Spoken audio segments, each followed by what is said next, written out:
this is the Newsroom Live. I'm Neil Marks. Welcome to this special report. This afternoon, President Dr. Irfan Ali is receiving the report from the Commission of Inquiry into the events surrounding the March 2nd, 2020 elections.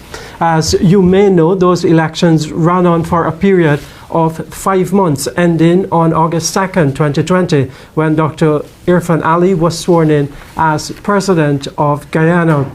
The events that took place from March 2nd to August 2nd, 2020 represented one of the most significant elections in any democracy. Indeed, it was one of the most spectacular, as leading officials of the country's elections body, GCOM, colluded with officials of the then APNU plus AFC to rig the elections. As a result of the events that took place, Dr. Ali commissioned this commission of inquiry to determine exactly what happened, even if it was as clear as day, as there was comprehensive coverage of the election, so all could have seen what went down. But there were some details that the commission of inquiry found, and that report is being handed over at the office of the president this afternoon. President Ali is himself receiving the report, having commissioned this inquiry. Now, we just wanted to remind you of some things regarding the Commission of Inquiry. It started its work on November 3rd last year, and it had a couple of months to wrap up its work, which culminates now in the presentation of this report. As a reminder, the Commission was made up of Attorney General and High Court Judge of the Eastern Caribbean, Godfrey Smith, retired Justice of Appeal Stanley John, and former Chancellor of the Judiciary, Carl Singh. They actually started their work on November 3rd, and they called a number of witnesses. Some of them were summoned by the Commission.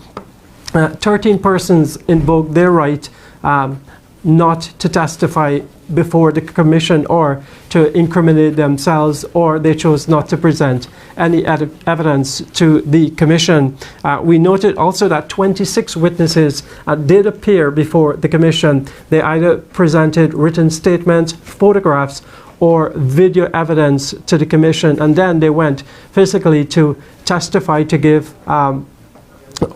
testify orally to the things that they presented to the Commission. Now, having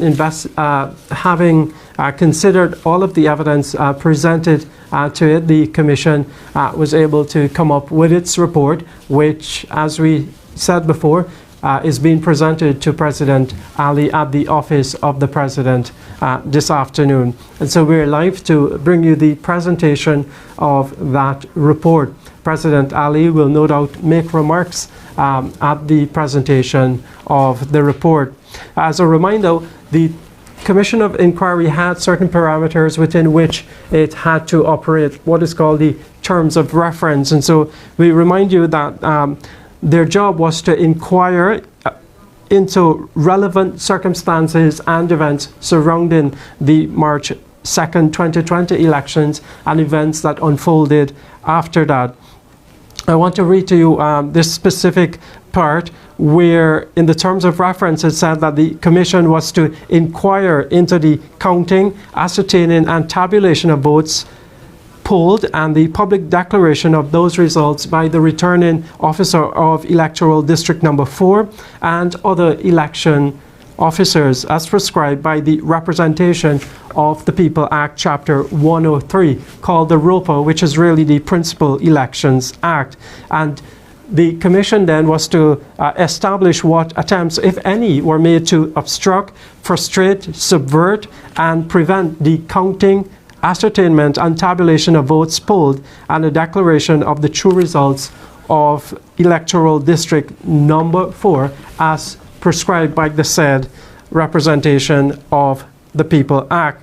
The Commission was also tasked with investigating what attempts, if any, were made to obstruct, frustrate, subvert, and prevent a decision of the Guyana Elections Commission made on the 14th day of March 2020 to conduct a national vote recount of those votes which were made on March 2nd. The Commission of Inquiry also had to specifically look into the conduct of the Chief Election Officer, other elections officer, and their conduct with regard to the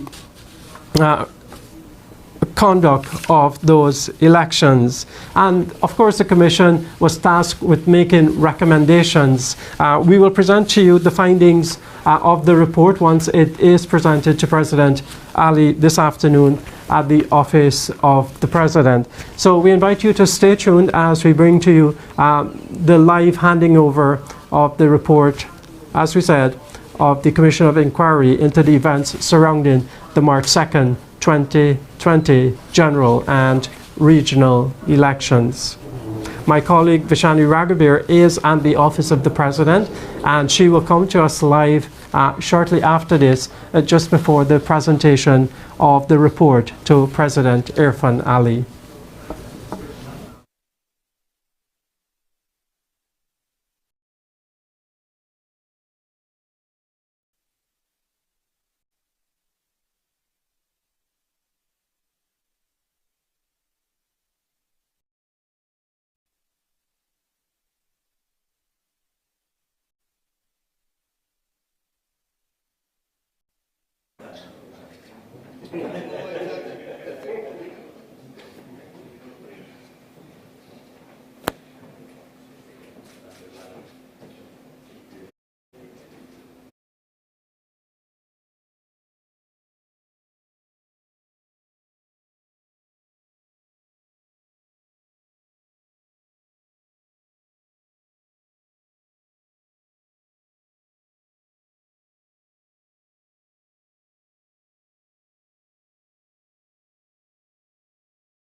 Please be seated.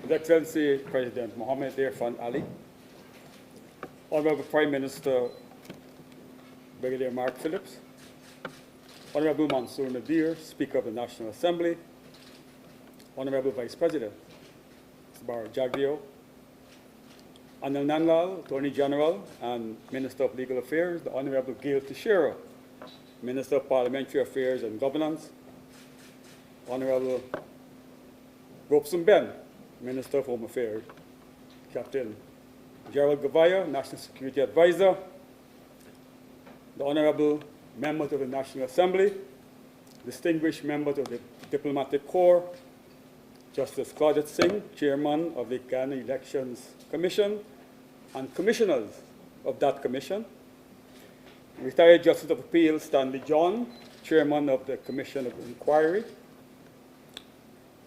retired Chancellor of the Judiciary,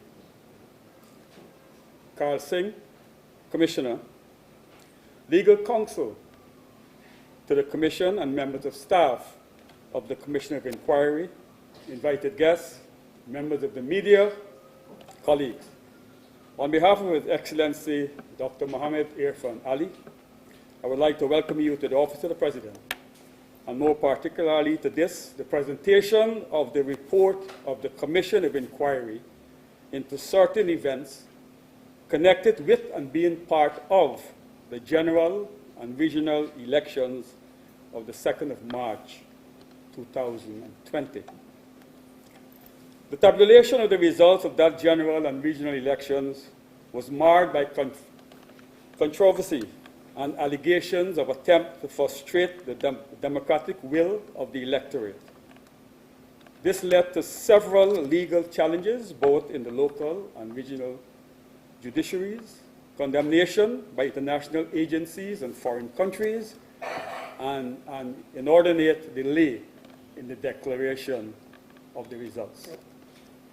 In his inauguration address, His Excellency Dr. Mohammed Irfan Ali indicated then that there would be a review of the events to determine exactly what transpired and to hold accountable any persons who sought to pervert and corrupt the system.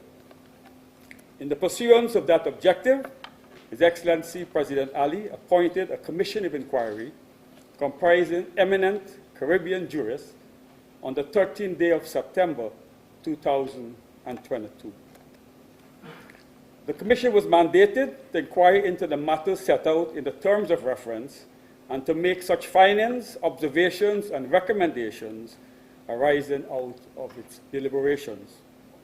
The commission has completed its work and is now ready to submit its report. In this regard, it is my pleasure to invite retired Justice of Appeal Stanley John, Chairman of the Commission, to say a few words and to present the report of the Commission of Inquiry to His Excellency President Mohammed Irfan Ali.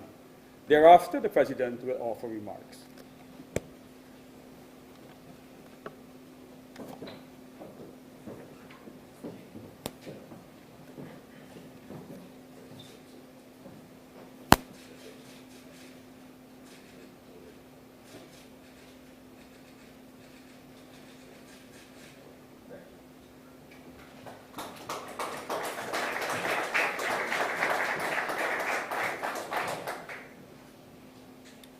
Your Excellency, Prime Minister, Attorney General, distinguished ladies and gentlemen, my fellow commissioners, I want to begin by apologizing for the absence of Commissioner Smith, who is in Belize and would have had to spend. It would have taken him 3 days to get here and 3 days to go back. Travel arrangements. The Commission started its public sittings in November, and we had cooperation of several persons and agencies. On behalf of myself and my fellow commissioners, I wish to express our sincere thanks to the Office of the President, the Secretariat, our legal counsel, Ms. Sophia Choate, who worked tirelessly late into the evenings to ensure that our witnesses were there. I want to publicly thank also Mr. Javed Shadiq, who is the Secretary to the Secretariat, and his team for the work they did. Without the full support of all those persons who worked in the Secretariat, when I say all those, I mean from the janitor right up, this report could not have been completed within our timetable. I thank all of you. Special thanks to the security personnel who ensured our safety whilst we have been here. Once again, thank you, everyone. And I'll just leave by saying the report of the Commission of Inquiry would make the strong point that people who hold public office must realize that public office is a sacred office and not a personal office. And whatever their political views may be, in the performance of their public duties, they must adhere to rules and regulations. I thank you.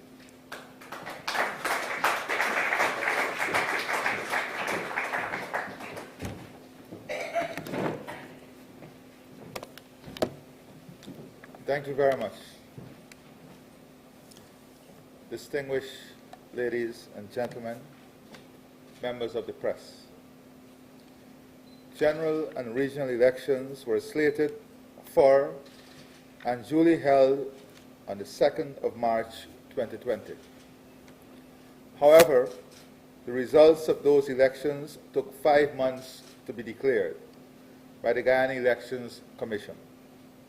During this period, there were various developments and events which may have led to a delay and/or frustrated the declaration of the results. It was a period that tested the resolve and temperance of the Guyanese people, not the least of which was because it also coincided with the onset of the COVID-19 coronavirus pandemic. As Justice Adrian Saunders, President of the Caribbean Court of Justice, observed in one of the court rulings, and I quote, elections that are free and fair are the lifeblood of any true democracy, end of quote. Free and fair elections as a lifeblood of democracy, therefore, must be zealously guarded and protected. As such, any circumstance or event which could have led, or did lead, and affected the declaration of the results of the election had implications for democracy and for the welfare of citizens. It was thus deemed imperative that there be an inquiry into the circumstances and events that followed the holding of the elections on the 2nd of March 2020. On the 13th of September 2022, I issued a commission appointing retired Justice of Appeal Stanley John, retired Chancellor Karl Ashok Singh, Justice Godfrey Smith, Senior Counsel, to inquire into and report upon the relevant circumstances and events leading up to and the procedures following the regional and general elections held on the 2nd of March 2020. The Commission also set out specifics of the inquiry. These are detailed in the Official Gazette, the 13th of September 2022. In addition, the Commission of Inquiry was mandated to make recommendations fit and necessary to permit the Guyana's Election Commission to discharge its statutory functions in a manner that is impartial, fair, and compliant with the Constitution and relevant legislation. The mandate of the Commission was substantive. The Commissioners must be commended for their hard work, not only in accepting this great responsibility, but also in the efficiency through which they discharge this responsibility. So on behalf of the people of Guyana, I wish to thank all the commissioners and the Secretariat who worked tirelessly in the discharge of their responsibility in today handing over a report that has been anxiously awaited, not only by Guyanese, but by the international community. On this note, I take this opportunity once again to congratulate all our friends in the democratic world who stand ready to ensure that every nation, how small or large, uphold the true values of democracy. And the foundation of the value of democracy and democracy itself, the root of this, is free and fair elections. To all those who champion this cause in Guyana, throughout the region, to all the professionals who stood tall, remained impartial, and executed their responsibility that is expected of them in holding public office, I say to you, thank you for the job you have done. To those who sidestep, sidetrack in an open way, did not comply with what is expected of them in public office, you not only do yourself a harm, and this is looking into the future also. This is something we must all learn from. But you do your country harm, and you do our region harm. We must always contemplate our actions in public office as those actions in public office is a reflection not only of ourselves, but of our country and the people we serve. And by and large, the vast majority of Guyanese are peace-abiding people who hold strong to democracy, free and fair elections, and a society that is governed by the rule of law. The report which they have just presented to me represents the fruits of the inquiry. I wish if I could have gone through the report now and maybe see the relevant section, but I've just received the report. I convey the nation's gratitude to them for completing their work, again, in a short time period. I also thank all those who, in some other form or the other, contributed to or who participated in this process. I look forward to reading the contents of the report and to acting upon any recommendations that would improve what we do and how we do it. This report shall be made public and shall be laid in the National Assembly. I therefore thank all of you. Once again, thank the Commission and the Secretariat. And again, reiterate with great pride our gratitude for all those who stood up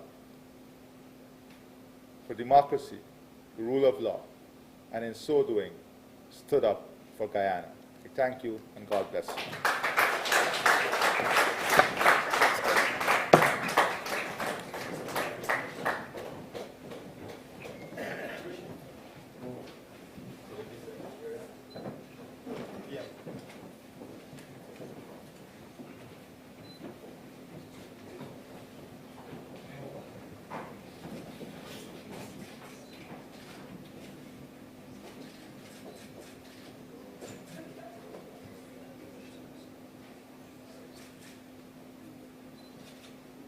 Thank you.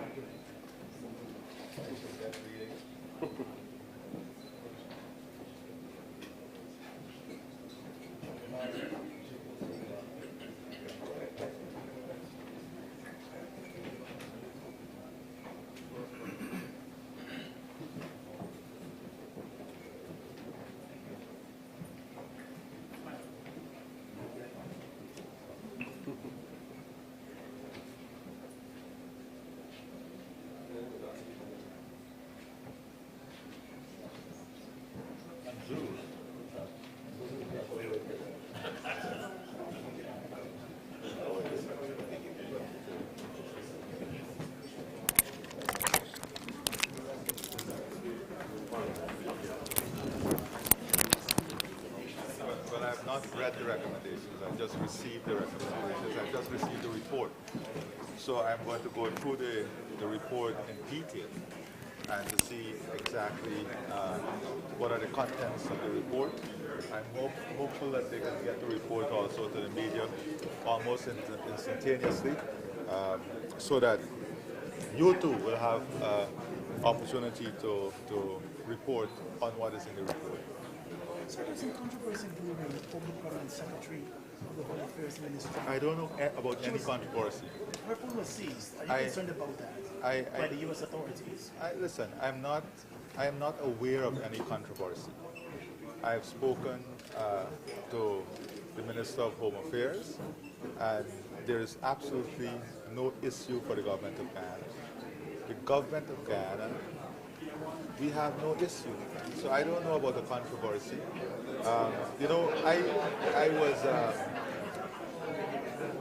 reading many cases and reading the different rules that every country apply to people who travel to countries. So we have no difficulties. I don't know what controversy there is. I see in the news cycle, this is the, you know, hundreds of, maybe thousands of people every day go to secondary, going through the United States, going through many countries.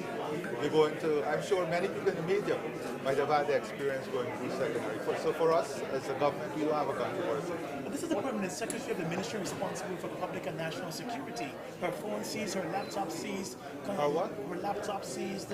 I don't know. These issues. I don't know about... Handcuffed. You're not concerned about that? No. No. You're asking about a controversy. Any Guyanese who's mistreated in any way by anyone and reports such mistreatment, there is a procedure through which we deal with it. In this case, a public office holder would have said to the minister, given a statement about what transpired. All of that would be handled through the procedure. And the procedure is one in which the Ministry of Foreign Affairs will examine the report and then pursue that report with the relevant agency. In this case, I am convinced that once that report is completed, the Ministry of Foreign Affairs would channel it through the necessary procedure. Did the PS say what might have been the reason for her having gone through the process for secondary checks? The minister would have advised me that the authorities said that it was a normal, routine part of how they execute their job. The persons are asked to go to secondary, which I am aware of. And there was no motive. That is what I was told. There was no motive. It was a normal routine procedure. People go to secondary. Was she on the government of Guyana mission? Was she traveling in the government business? She was traveling to China on a training program. On behalf of the government or the party? I don't know if it was on behalf. I know she was traveling. There was a delegation going to China from the party, and she was part of the delegation. Oh, for the party? Yeah. Okay. Sir, today there was a photo, and it had a caption where you met with members of the disciplinary forces. Of what? The disciplinary forces you met with. There was the caption head of the, in with everybody else, there is head of the National Intelligence Agency, Mr. Omar Khan. When was this agency created?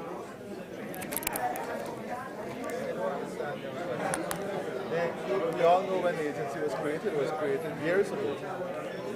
So NISA, I came as president and met NISA. The National Intelligence Agency was there before my presidency. When I came, yes, of course. An agency or is it a statutory body? It is an agency. Is it a statutory body governed by law, or is it an agency within the office of the president? No, hold a second. Let's get something.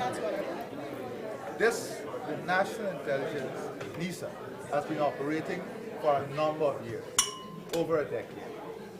Throughout this period, the agency different governments was working on ensuring a legislative framework for the operation of this agency was in place. What is happening now is that we are moving towards a legislative framework. That is all that is happening. But Mr. Khan, he's going to head that agency. I can't tell you who's going to head the agency. Because I am not, right now, Mr. Khan is the head of the agency. He becomes the acting chief of staff later this week. How are you going to balance that off? Him heading two agencies, You don't have to- government departments. But you don't have to worry about that. When Mr. Khan assumed his new responsibility, of course, we will have other persons taking up that responsibility. Is he going to be confirmed in the position of chief of staff, or what is the process there? You will see processes in the coming days. no, my thing was, when you were saying that there was this agency, when you took government, you made Mr. Khan head of the agency then? No, when I let's go back slowly. When I became president, the head of the agency then was what was the name of the head of the agency? Lovell. Bruce Lovell.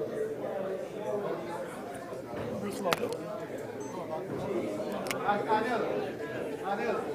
Yes, sir. What was the name of the head of the agency? Lisa, when you came.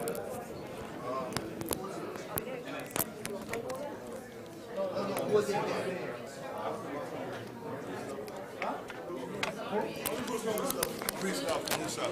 So when I came to he then resigned.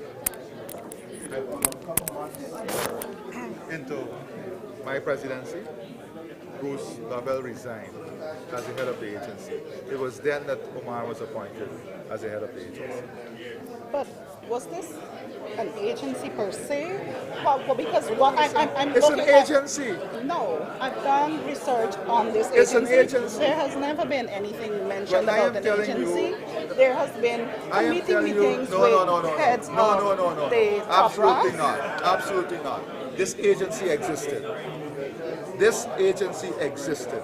Full stop. Mr. President, a High Court judge today ruled that the President and the opposition leader should begin the process of the substantive appointments to the judiciary. I didn't see the ruling, but I saw the headlines. Chabal, you had the headlines.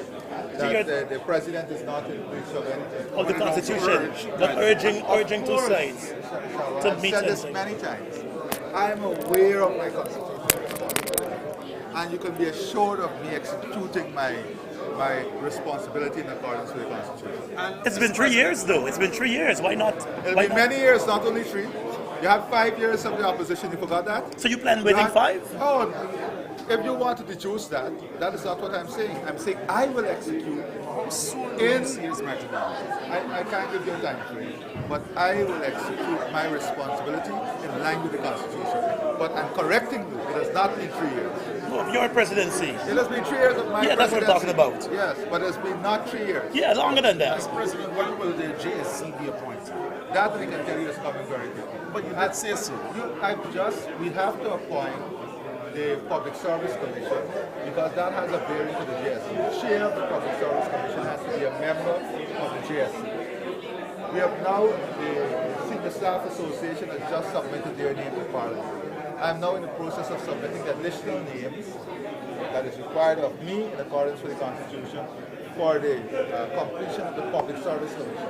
When that is done, then the completion of the Judicial Service Commission will be. Have you got a time frame you're working with? Have you regard to all that you've just said? Yes, I do have a time frame. And what's that? I would not tell you that time frame is 2 months or 3 months, but I can tell you I do have a time frame. And it's a time frame that see these matters being addressed very well. Are you considering the fact though, that a number of magistrates have retired and have left the job? I consider all facts. All facts. And how soon do you think those vacancies might be filled? Well, as soon as the Judicial Service Commission, But that is what I'm trying to do. I can't tell you how long it will take to get their job done. But I can tell you that I am going to fulfill my responsibility. Within a month? What's on this report on your hand? How soon are you going to analyze it that we can get feedback? As soon as you're finished with me. Mr. President, any approval of the Wari project? Is it true that it will be approved this week?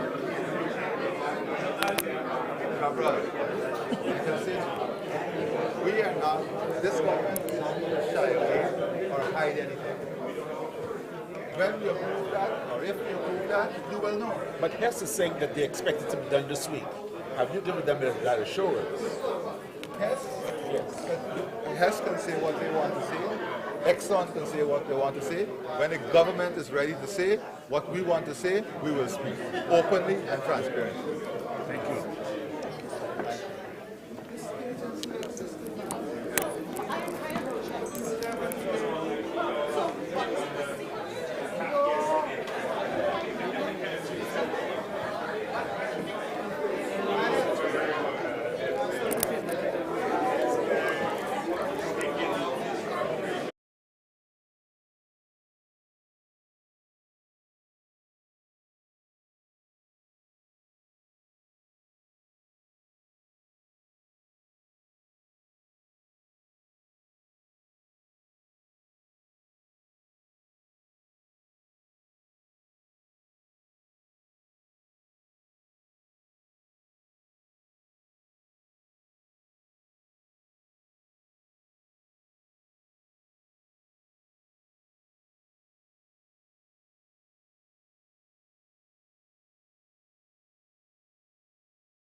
I can just tell you, I can say switch.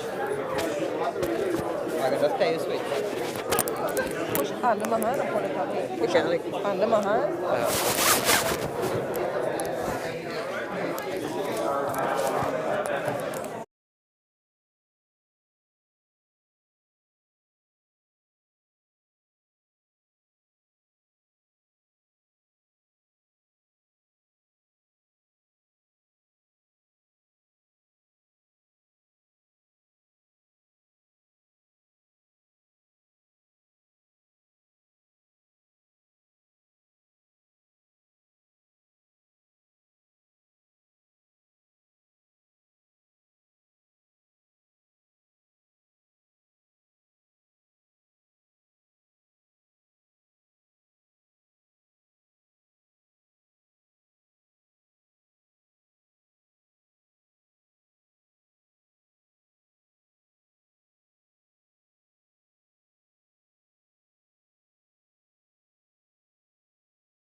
We're joining you live from the office of the President in Georgetown, where moments ago the report of the Presidential Commission of Inquiry into the 2020 general and regional elections was handed over to President Dr. Irfan Ali.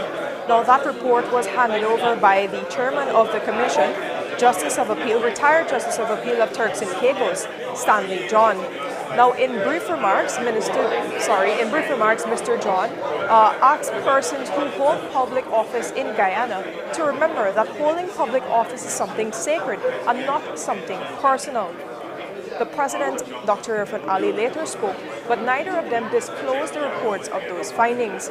However, if you can recall, the Commission of Inquiry into the March 2nd, 2020 general and regional elections started in November last year and it concluded in February this year.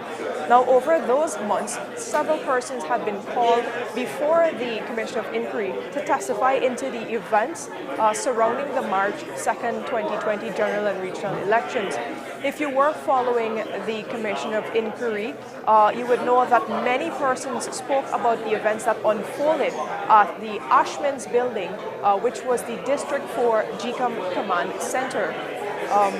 some of the crucial testimonies that came out during the Commission of Inquiry implicated the former Chief Elections Officer, Keith Lowenfield, his deputy Roxanne Myers, and the returning officer of District 4, Claremont Mingo, in what can be described as misbehavior surrounding the March 2nd elections, or following, so to speak, the March 2nd elections. There were specific concerns raised during the Commission of Inquiry. One was the use of a spreadsheet to tabulate and verify votes counted when that was found to be unlawful. As is required by law, the GCOM would be required to tabulate and verify those results, and they would be comparing those against statements of poll that are collected.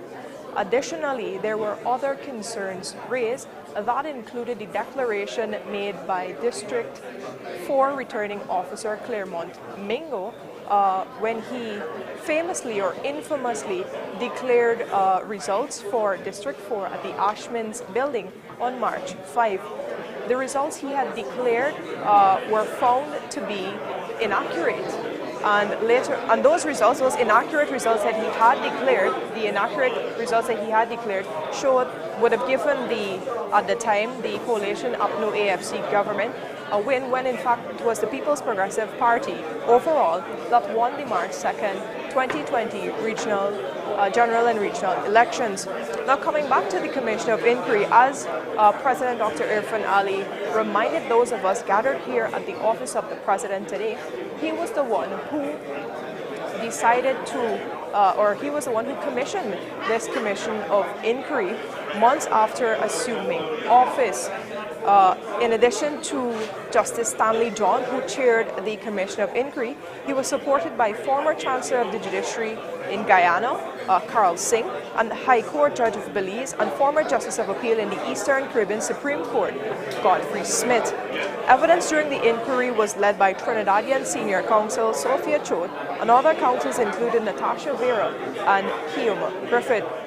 Again, if you were following those proceedings, those hearings, that started in November and continued until February of this year, several persons gave testimony, and those testimonies were first-hand accounts of what transpired on the March 2nd general and regional elections and the days, weeks, and months that followed, eventually leading to the swearing-in of President Dr. Irfan Ali in August 2020, 5 months after persons went to the polls and voted. Again, just to recap what has happened here today, we are at the office of the President, and moments ago, the chairman of the Presidential Commission of Inquiry into the March 2nd, 2020 general and regional elections, retired Justice of Appeal Stanley John, presented his report compiled after the Commission of Inquiry wrapped up to President Ali. This report is expected to provide key recommendations on how certain bodies in Guyana can be improved so that what transpired in 2020 would not transpire again. Bodies that were highlighted for improvement during the hearings included the Guyana Elections Commission, GCOM, and the police force, since officials from both bodies were implicated in efforts to derail the 2020 elections and eventually deny the PPP, the government, the election. The findings of that report were not disclosed here at the office of the President. However, there are several notable officials here who were present for the symbolic handing over of the report. Those included, of course, President Ali, who received the report, but very senior members of government, including Vice President Dr. Bharat Jagdeo, Prime Minister Mark Phillips, Attorney General Anil Nandlal, Minister of Parliamentary Affairs and Governance, Gail Teixeira. There were also several diplomats, officials of GCOM, and other senior officials and stakeholders here in Guyana. Just one final recap of some of what came out of the hearings of the Presidential CoI before I hand it over back to my colleagues at the newsroom. The Presidential Commission of Inquiry, over the time that it held hearings, heard several concerns raised from people who provided first-hand account of what transpired on March 2nd, 2020, and the days, weeks, and months that followed until President Ali was sworn in on March 2nd. The use of a spreadsheet was one of the concerns flagged. A spreadsheet was used to tabulate votes for District 4 at the Ashmans building in Georgetown, and that was eventually found to be unlawful. And it was noted that the then Chief Elections Officer, Keith Lowenfield, should have known better that that was not part of the GCOM methodology. That is, a spreadsheet should not have been used to present those results. Instead, GCOM officials should have been tabulating and verifying those results, and those should have been compared to against statements of polls collected. Additionally, another concern raised was the actions of Claremont Mingo, the District 4 returning officer. Many of you may remember his infamous move to declare results that had not been verified and that were later found to be inaccurate at the Ashmans building. It was also noted that the then Deputy Chief Elections Officer, Roxanne Myers, stood by and saw all of this unfold when she too knew better. Like Keith Lowenfield, the Chief Elections Officer, she knew that those results could not have been declared unless they were verified through appropriate channels. And the appropriate way, which is by GCOM officials, compared against statements of polls and not through the use of a spreadsheet. Those are some of the key findings, or those are some of the key points that were heard when the Commission of Inquiry was held, again, starting November last year to February this year. Today, months after, the Commission wrapped up its work. The Commission wrapped up its work in February. That report was handed over to President Dr. Irfan Ali. He just told reporters that he hopes those findings will be presented to members of the media, and before he had publicly said that the report will be made publicly available. I'll now hand you back over to my colleagues at the newsroom, who will continue coverage of the handing over of the report and the events surrounding the March 2nd, 2020 general and regional elections.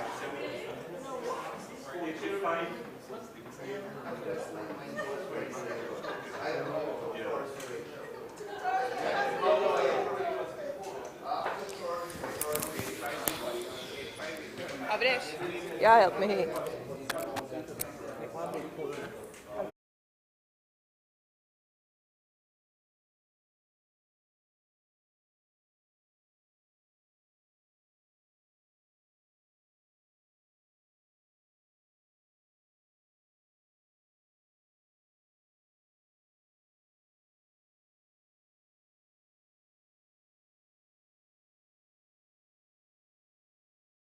General and regional elections has been handed over. Let's discuss the findings.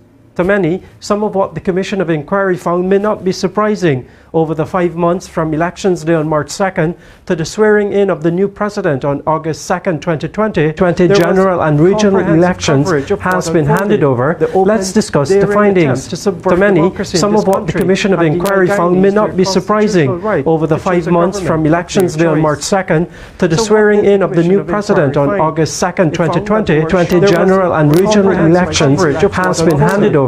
Let's discuss the findings. To many, some of what the Commission of Inquiry found may not be surprising. Over the 5 months from Elections Day on March 2nd to the swearing in of the new president on August 2nd, 2020, general and regional elections has been handed over. Let's discuss the findings. To many, some of what the Commission of Inquiry found may not be surprising. Over the 5 months from Elections Day on March 2nd to the swearing in of the new president on August 2nd, 2020, general and regional elections has been handed over.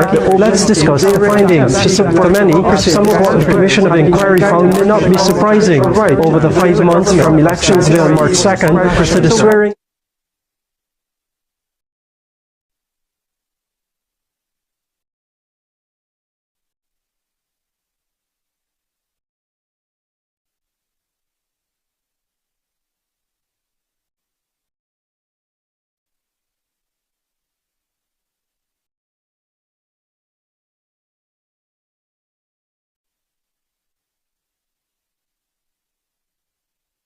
inquiry into the events of the 2020 general and regional elections has been handed over, let's discuss the findings.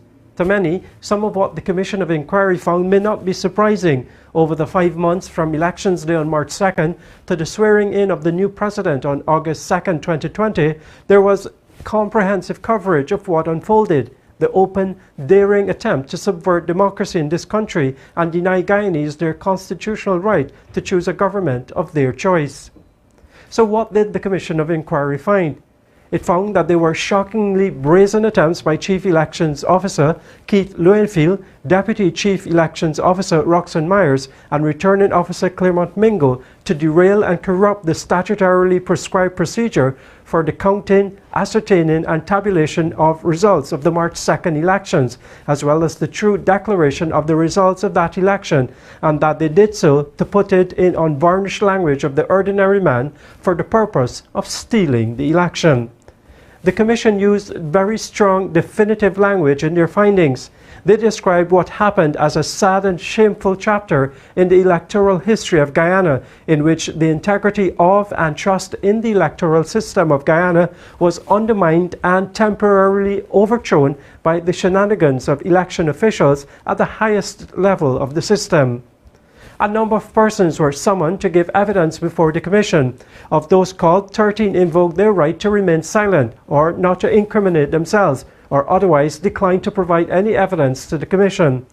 26 witnesses provided evidence to the Commission via witness statements, some of which included documentary, photographic, and video exhibits, and through oral testimony to the Commission. Some of these witnesses were cross-examined by counsel representing individuals against whom adverse statements had been made in the testimony given to the Commission. After 3 months of intermittent sittings, the Commission said that they were able to gather sufficient credible evidence to make significant findings of fact. And to emphasize, what they found was that there was a conscious and deliberate, even brazen effort to violate the provisions of Section 84(1) of the ROPA being the Representation of the People Act, the main law governing the conduct of elections in Guyana. As a reminder, the process to derail the elections was concentrated in District 4 or Region 4, the largest electoral district. Instead of using the statements of poll from the region, which contained the vote count of each polling place to tabulate the total votes for the region, at an early stage, a spreadsheet with alternative numbers were being used. The fictional numbers, if added up, would have given the governing APNU plus AFC at the time victory at the polls. A vote recount later proved that the numbers were fudged and that the real winner of the elections was the PPP, and that Dr. Irfan Ali needed to be sworn in as president. The Commission of Inquiry determined that by doing what they did to rig the elections, certain senior GCOM officials abandoned all need for neutrality and impartiality and demonstrated a bias for a competing political party, and in the course of events over those days showed an open connection with that party and by their efforts sought a desired result for that party. After careful consideration and analysis of the evidence before us, the Commission said it was their considered view that CEO Mr. Keith Lowenfield, the DCEO Ms. Roxanne Myers, and the Returning Officer Claremont Mingo were principally responsible for the clear and deliberate attempts to frustrate, obstruct, and subvert the ascertainment of votes in Electoral District Number 4. The inquiry found that the DCEO, in most of her interactions with party agents, appeared unhelpful and carried a hostile and abrasive bearing evident in the video footage placed in evidence. As an example, the report cited that on the occasion of a report of a bomb being placed in Ashman's building, she told party agents, observers, and diplomats to get out of the room. There was a bomb in the building, but she never left the building herself. Regarding the first declaration made by Returning Officer Claremont Mingo at the Ashman's building on March 5th, the inquiry found that there appeared to be such collusion and collaboration between senior GCOM officials as to likely amount to a conspiracy to make what was undoubtedly a premature and unlawful declaration of falsified results, which showed the APNU plus AFC party as the winner of Electoral District Number 4. This, the Commission said it believed, was the ultimate goal of the CEO, the DCEO, and the RO. The collusion and collaboration between these senior officials of GCOM was evident at the time of the declaration itself, the report found. While the RO was making the declaration, the DCO was looking on from the floor above. At that time, she knew or ought to have known that the RO's spreadsheet was not a true record of the total votes cast for electoral district number 4. Regarding Mingo's second declaration on March 13, the inquiry found a disturbing occurrence which suggests collusion and collaboration with APNU plus AFC party representative Ms. Carol Joseph. The Commission found no requirement as a matter of law for any political party agent to sign the form that was to be transmitted to the CEO. The Commission therefore concluded that permitting the signature of the APNU plus AFC agent Carol Joseph was an effort by the RO to legitimize his highly unlawful conduct, and that it represented an endorsement by the APNU plus AFC party of the RO's unjustified and wrongful declaration of their victory in electoral district number 4. Regarding the Chief Elections Officer Keith Lowenfield, the Commission found that he engaged in a brazen attempt to prevent GCOM from declaring the true results of the elections of March 2nd. The Commission borrowed the words of the former Jamaican Prime Minister Bruce Golding in calling Lowenfield's conduct a transparent attempt to alter the results of an election. The Commission found that despite the ruling of the Caribbean Court of Justice, Mr. Lowenfield willfully, deliberately and perversely persisted in basing his report to GCOM on the doctored report from Region 4 instead of the results of a vote recount. The Commission found that the conduct and actions of CEO Lowenfield in relation to the discharge of his statutory duties prescribed by law were a brazen attempt to prevent GCOM declaring the true results of the elections of March 2nd, 2020. As the Chief Election Officer of Guyana, his conduct dealt a deep, pernicious blow to the integrity of Guyana's electoral system and cherished democratic values, and must justly and forcefully be condemned as the ultimate betrayal of trust reposed in the highest election official in the land by the people of Guyana, the report stated. As I mentioned at the outset, the findings are no great surprise, but the Commission used the strong, deliberate language it needed to use to define what really took place from March 2nd to August 2nd, 2020. We'll bring to you further details about what the Commissioners have recommended going forward. Reporting for the newsroom, I'm Neil Marks.